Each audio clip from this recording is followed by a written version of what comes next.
بسم اللہ الرحمن الرحیم۔ السلام علیکم۔ ہمارا گھر دریا کے کنارے کچے کے علاقے میں تھا۔ تھوڑی سی اراضی کے ذریعے اللہ نے رزق میں برکت دے دی تھی۔ 8 افراد کے کنبے کو 2 وقت کی روٹی میسر تھی۔ ہم غربت کے باوجود سکون کی زندگی بسر کر رہے تھے۔ میرے بڑے ماموں کا گھر 10 کوس کے فاصلے پر تھا، جہاں پیپل کے درخت بکثرت تھے۔ ماموں ویرو شروع سے ہی لاپرواہ مزاج تھا۔ وہ محنت سے جی چراتا تھا، بالآخر بڑے لڑکوں کی دوستی میں گر گیا۔ جوان ہوا تو چوروں کی ٹولی میں شامل ہو گیا۔ یہ بدقماش نوجوان ٹربو جوار کی بستیوں سے مال مویشی ہانک کر لے جاتے اور شہر جا کر بیچ آتے۔ یوں وہ دوسروں کا مال چرا کر دام کھڑے کیا کرتے تھے۔ جس آدمی کا ایسا چال چلن ہو، وہ بھلا اپنے گھر والوں کو کیسے خوش رکھ سکتا تھا۔ ماموں ویرو نشہ کرتا تو بیوی کو مارتا پیٹتا۔ آئے دن گھر والوں سے اس کا جھگڑا رہتا۔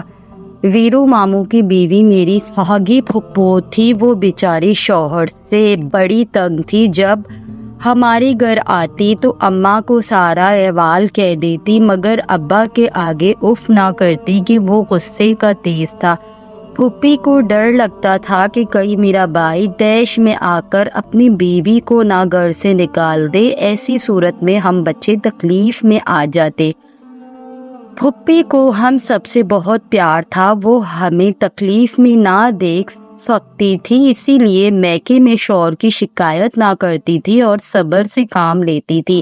ایک دن ماموں جوئے میں بہت سا چوری کا سامان ہار گیا۔ جس کے یہاں اس نے چوری کی تھی وہ اثر و سروخ والا تھا۔ اسے کسی نے مخبری کر دی کہ چوری ویرو نے کی ہے اور وہ مال فلاں جوئے میں ہارا ہے۔ امیر شخص نے اپنے آدمی بیچ کر میرے ماموں کو پکڑوا لیا اور تھانے دار کے حوالے کرنے کے بجائے اپنے ڈیرے پر سزا دینے کا فیصلہ کیا۔ اس نے ماموں کو ڈیرے میں الٹا لٹکا دیا اور اپنے نوکروں کو حکم دیا کہ اسے قدو کوب کرو۔ ان نوکروں میں سے ایک نے چپکے سے ایک رشتہ دار کو میرے نانا کے پاس بھیجا کہ آ کر اپنے بیٹے کی خبر لو، ایسا نہ ہو کہ تشدد سے معذور ہو جائے، بہتر ہوگا کہ رقم دے کر اس کی جان بخشی کروا لو۔ نانا بوڑھے تھے، اس عمر میں بھی سخت مشقت کا کام کرنا پڑتا تھا، کیونکہ سب سے بڑا بیٹا یہی ویرو تھا، مگر وہ آوارہ، نکما اور کامچور ہی نہیں بلکہ چور بھی تھا۔ اس کی وجہ سے وہ پہلے ہی دکھی رہتے تھے۔ جب کسی نے انہیں آ کر اطلاع دی کہ فلاں جگہ تمہارے بیٹے کو الٹا لٹکا رکھا ہے تو وہ صدمے سے بے ہوش ہو گئے۔ ان کی ایسی حالت نہ تھی کہ وہ صاحب حیثیت شخص کے پاس اس کے خسارے کا تعاون بھرنے جاتے، نہ ہی صلح صفائی کی کوئی سبیل تھی کہ ان کے علاقے کے معززین سے بھی کچھ رابطہ واسطہ نہ تھا۔ ممتا کی ماری میری نانی احوال سن کر اپنے قدم نہ روک سکی۔ ویرو کی بیوی یعنی ہماری پھپھو کو لے کر ڈیرے پر جا پہنچی اور اپنے زیور بھی ساتھ لے گئی کہ شاید وہ ویرو کی جان بخشی کر دے۔ انہوں نے اپنے چھوٹے موٹے زیور بھی اس کے قدموں میں رکھ دیے۔ ان دنوں پھوپھی کمسن اور خوبصورت تھی۔ ذیلدار نے جو اسے روتا دیکھا تو سوچ میں پڑ گیا۔ بالآخر دل میں ایک عجب فیصلہ کر لیا۔ اس نے شرط رکھی کہ اگر ویرو کی بیوی اس کے بیوے کی خدمت کے لیے گھر رہ جائے تو وہ ویرو کی جان بخشی کر سکتا ہے۔ ذیلدارنی امید سے تھی۔ پھپھو نے جواب دیا کہ میری شوہر سے پوچھ لیں، وہ اگر مجھے آپ کے گھر رہنے کی اجازت دے تو میں اس کی جان بخشی کی خاطر آپ کی بیوی کی خدمت گزاری کے واسطے آپ کے گھر رہ لوں گی۔ ذیلدار نے ویرو سے دریافت کیا کہ اسے یہ شرط منظور ہے۔ ماموں نے جواب دیا کہ ہاں منظور ہے۔ اس نے اپنی بیوی کو ذیلدار کے گھر باندی بنا کر اپنی جان بخشی کروا لی۔ جب ساس اور شوہر میری پھپھو کو ایک خیر کے حوالے کر کے جا رہے تھے تو ان کی گود کا 1 سالہ بیٹا رونے لگا تو میری پھپھو بھی رونے لگی اور محنت کرنے لگی کہ میرے بیٹے کو مجھ سے جدا نہ کرو، یہ ابھی چھوٹا ہے۔ ذیلدار نے سوچا کہ واقعی اس کا بچہ بہت چھوٹا ہے، اگر جدا کیا تو یہ چین سے میرے گھر میں نہ ٹکے گی، لہٰذا نانی اور ویرو ماموں کو کہا کہ بچہ ماں کے پاس رہنے دو ورنہ یہ بیمار پڑ جائے گی۔ جب میری بیوی بچے کو جنم دے لے گی میں تمہاری بیوی کو واپس بھیج دوں گا۔ یہ سب معاملہ میرے والد سے خفیہ طے ہوا کیونکہ ابا کبھی اپنی بہن کو ایک چور کے بدلے ذیلدار کے حوالے کرنے کی اجازت نہ دیتا۔ پھر گھر آ کر نانی نے امی کو کہا ہرگز اپنے شوہر کو مت بتانا کہ ہم اپنی بہو کو کسی کے حوالے کر آئے ہیں ورنہ تمہاری خیر نہیں، وہ تمہیں گھر سے نکال دے گا، آخر کو وہ اس کی بہن ہے اور تمہارا شوہر ویرو سے نفرت بھی کرتا ہے، ہر ایک سے کہتا پھرتا ہے کہ میرا بہنوئی چور اور بدماش ہے۔ اگر یہ میری بیوی کا بھائی نہ ہوتا تو میں ضرور اس کو ٹھکانے لگا دیتا، مگر مجھے رشتے کا پاس ہے، اسی وجہ سے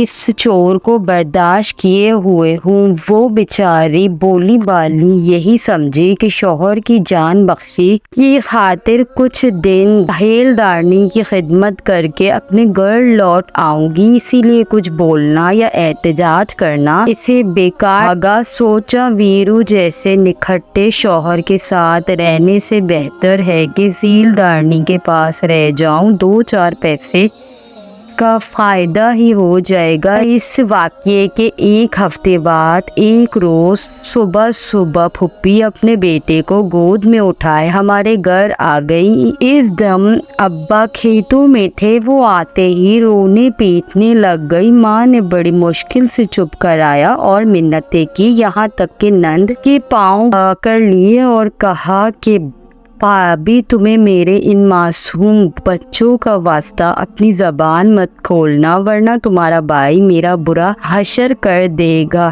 میری پھوپھی بتانے آئی تھی کہ ذیلدار نے اس کے ساتھ کیا زیادتی کی ہے، لیکن میری ماں کے رونے پر وہ دم ساتھ کر بیٹھ گئی۔ اپنی آنسو پوچھ کر وہ ہم بچوں کو دیکھنے لگی، بولی تاوان تو جو اس ظلم نے لینا تھا لے لیا، اب ان بچوں کو دربدر نہ کروں گی، یہ ماں کی محبت کو عمر بھر ترستے رہ جائیں گے اور مجھے بدوائیں دیں گے۔ اتنا بڑا صدمہ سہ کر بھی بیچاری پھوپھی نے ہماری خاطر اپنے ہونٹوں کو سی لیا۔ اگر وہ اپنے بھائی کو کچھ بتا دیتی تو ابا میری ماں کو طلاق دے دیتے۔ یہ سچ ہے کہ عورت کا دکھ عورت ہی سمجھ سکتی ہے۔ والد گھر آئے تو پھوپھی نے کہا کہ ساس اور ویرو اس سے لڑتے ہیں، اسی لیے وہ گھر چھوڑ کر آ گئی ہے۔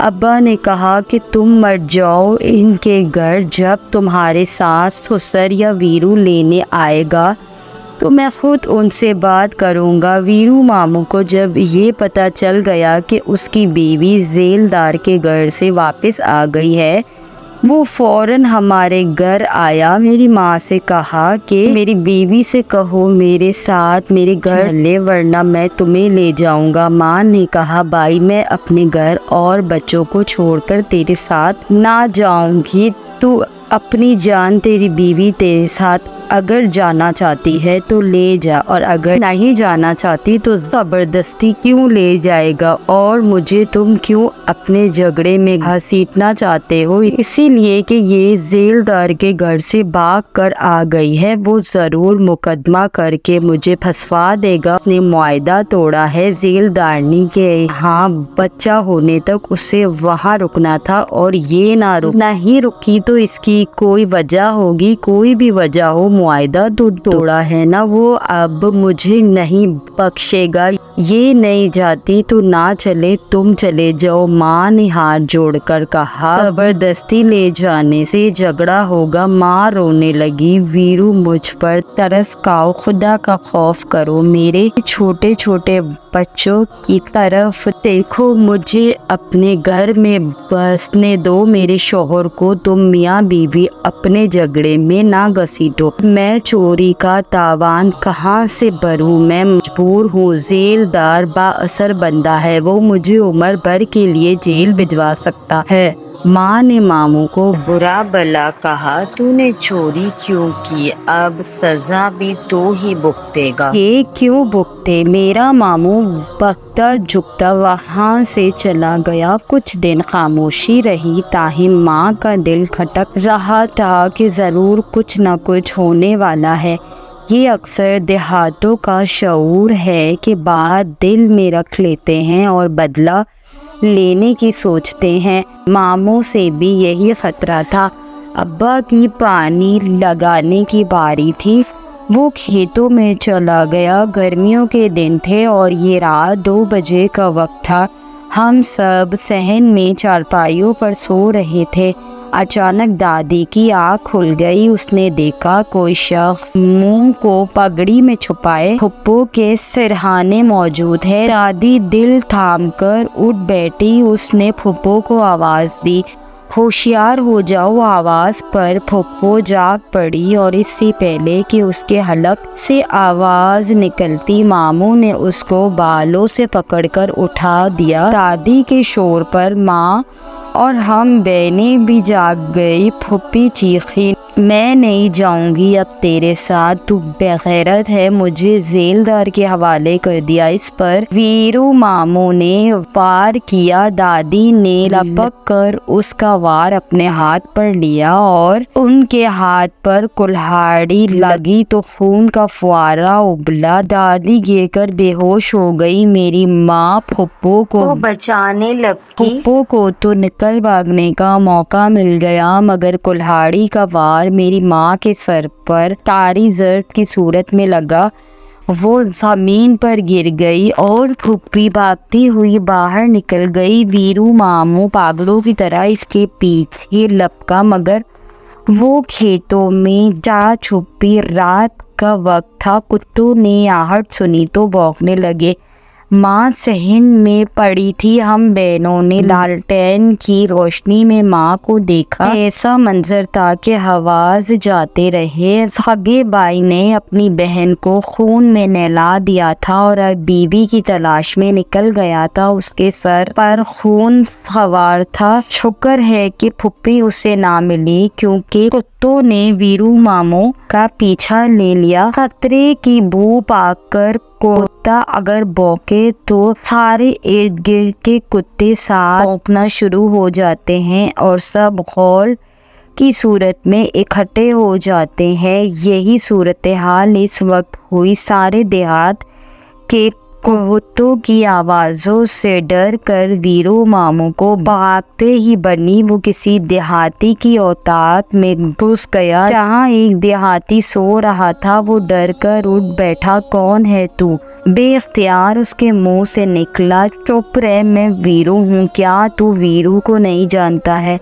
ہاں جانتا ہوں، خوب جانتا ہوں۔ کیا چوری کے ارادے سے آیا ہے یہاں میری اوطاق میں؟ سوائے کھری چارپائی کے اور کچھ بھی نہ ملے گا۔ تجھے چوری کرنی ہے تو جا کسی مالدار کے گھر میں جا۔ تو خاموش ہوتا ہے یا تجھے بھی کلہاڑی کا وار کروں؟ کلہاڑی کی چمک اور لہجے کی دھرش سے وہ دیہاتی سمجھ گیا کہ معاملہ سنجیدہ ہے اور یہ کوئی قتل کی واردات کر کے آیا ہے۔ وہ خاموش ہو گیا، مگر اس کا لڑکا جاگ چکا تھا۔ صبح سے پہلے ہی وہ گھر سے نکلا اور تھانے اطلاع کر دی۔ پولیس نے ویرو کو گرفتار کر لیا۔ ویرو نے بیان دیا کہ میری بیوی اور بہن دونوں بد چلن تھی، میں نے ان کو غیر مردوں کے ساتھ دیکھا تو غیرت میں آ کر وار کر دیا۔ بہن تو قابو آ گئی، مگر بیوی اور وہ دونوں مرد جو ان کے ساتھ ملاقات کو آئے ہوئے تھے بھاگ نکلے۔ بہنوئی اس وقت گھر میں نہ تھا، وہ کھیتوں کو پانی لگانے گیا ہوا تھا۔ اس کی غیر موجودگی میں ان دونوں عورتوں کو موقع مل گیا اور انہوں نے غیر مردوں کو گھر کے اندر بلا لیا۔ میں اچانک بیوی کو لینے پہنچا تو یہ منظر برداشت نہ کر سکا۔ ابا کو پولیس نے بلا کر پوچھا اور ویرو ماموں کا بیان پڑھ کر سنایا تو وہ ہکا بکا رہ گیا۔ اسے ایسی کسی بات کا علم نہ تھا۔ کہنے لگا کہ میرے برادر نہضبتی نے پہلے اپنی بہن کو مارا، اس کا مطلب یہ ہے کہ وہ سچا ہے۔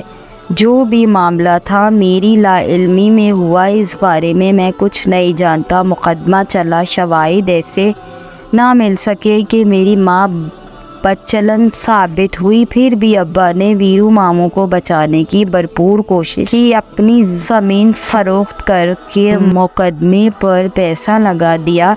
وہ پھانسی سے تو بچ گیا مگر عمر قید ہو گئی۔ عمر قید بھگتنے کے بعد آزاد ہو کر آیا۔ یہ ایک عجیب بات کہ اس سے نفرت کرنے کے بجائے ابا نے اس کو گلے لگایا کہ جس کی بیوی کے خون سے اس کے ہاتھ رنگے ہوئے تھے۔ بے شک وہ اماں کو مارنا نہ چاہتا تھا، لیکن ماں نند کی خاطر قربانی کا بکرا بنی تھی۔ دادی وفات پا چکی تھی اور دادا بھی، ورنہ وہ ویرو ماموں کو گھر میں نہ گھسنے دیتے۔ پھوپھی کی جان تو بچ گئی مگر اس کا ٹھکانہ اب کہاں رہ گیا تھا۔ ناچار وہ ذیلدار کے پاس گئی اور کہا کہ تو نے تاوان وصول کر لیا ہے، اب مجھے پناہ تو دے دے۔ میری بابی میرے کارن ماری گئی ہے اور اس کے بچے یتیم ہو گئے ہیں، ویرو کو بھی عمر قید ہو گئی ہے۔ اس سے اچھا تھا کہ تو ویرو کو مار دیتا، اتنے لوگ تو اس کے کیے کی سزا نہ بھگتتے۔ ذیلدار نے نہ صرف پھوپھی کو پناہ دی بلکہ نکاح کی پیشکش بھی کر دی۔ اس کی بیوی بیمار رہتی تھی، اسے دوسری شادی کی ضرورت تھی اور پھوپھی خوبصورت تھی۔ پھوپھی نے کوئی چارہ نہ دیکھ کر اس سے نکاح کر لیا، ورنہ ویرو کی دشمنی ہمیشہ اس کا پیچھا کرتی رہتی۔ ویرو کو ابا نے نہ صرف گلے لگایا بلکہ اپنی چھوٹی بہن اس کے نکاح میں دے دی اور بدلے میں ویرو نے اپنی طلاق یافتہ منجلی بہن سے ابا کا نکاح کر دیا۔ خالہ ہماری سوتیلی ماں بن گئی۔ چلو یہ غنیمت ہوا، کسی دوسری عورت کے آ جانے سے ممکن ہے کہ ہم لوگ زیادہ مصیبت میں پڑ جاتے۔ خالہ ہم کو پیار کرتی تھی، ہماری دلی کیفیت کو، ہمارے دکھ درد کو سمجھتی تھی۔ اس نے آتے ہی ہمیں اپنی باہوں میں لے لیا اور ماں کی کمی دور کرنے کی کوشش کی۔ تاہم ماں تو ماں ہوتی ہے، جس کے قتل کا منظر ہماری آنکھوں میں جم گیا تھا وہ بھولتا ہی نہ تھا۔ نانا اور نانی بھی راہی ملک عدم ہو چکے تھے۔ ویرو کو اب کون لعنت ملامت کرتا؟ جب ماں یاد آتی تو آنکھوں سے آنسو بہہ نکلتے۔ میری پیاری اور ہم سے والہانہ پیار کرنے والی ماں، جس کی شرافت اور پاک دامنی پر فرشتے بھی گواہی دے، اسے ویرو جیسے درندہ صفت بھائی نے بد چلن کا خطاب دے کر اپنے کیے کو غیرت کا نام دے دیا۔ حالانکہ غیرت میں بھی بہن کی جان لینا اس کا حق نہ بنتا تھا۔ اب ویرو آزادانہ ہمارے گھر ابا سے ملنے آتا، ہمارا بس نہ چلتا تھا کہ اسے دھکے دے کر گھر سے نکال دے۔ خالہ بھی کب اس کو پسند کرتی تھی۔ حقیقی بھائی ہونے کے باوجود وہ ویرو سے نفرت کرتی تھی، لیکن ابا کے کہنے پر اس کی خاطر تواضع کرنے پر مجبور تھی۔ آج میری ماں کو اس جہاں سے ادھارے 40 سال ہو چکے ہیں۔ ہم دو بہنوں کی شادیاں ہمارے چاچا زادوں سے ہو چکی ہے۔ چاچا کا گھر ابا کے گھر کے برابر ہے، صحن کی دیوار آدھی گری ہوئی ہے تاکہ میری بابیوں کا اپنے میکے میں آسانی سے آنا جانا رہے۔ گھر کے اندر سے ہی ہمارے گھر آ جاتی ہے، انہیں باہر سے نہیں آنا پڑتا۔ میری بابیاں جو میری نندیں ہیں وہ بھی ویرو کو پسند نہیں کرتی، تایا بھی ہیں اور سسر بھی، ان کا حکم ماننا پڑتا ہے۔ آج ہمارے بچے بڑے ہو گئے ہیں، میں خوف زدہ ہوں کہ ان کی شادی میں پھر وہی وٹے سٹے کی رسم دہرائی جائے گی۔ کاش یہاں تعلیم کی روشنی عام ہو جائے تو لوگوں کے مزاج، رہن سہن اور ریتی رواج بدل جائے، لیکن تعلیم کا نور ابھی ہمارے علاقے میں نہ پھیلا تھا۔ میں مشکل سے 2 جماعتیں پڑھ پائی تھی۔ یہاں اسکول تو ہے مگر خاصے فاصلے پر ہے۔ کچے کے علاقے میں اسکول قائم بھی ہو تو استانیاں نہیں آتی، عمارت خالی رہتی ہے کیونکہ ذرائع آمد و رفت کا مناسب انتظام نہیں ہے۔ لڑکے سائیکلوں یا موٹر بائیک پر پڑھنے جا سکتے ہیں مگر لڑکیوں کے لیے دور جانا دشوار ہے۔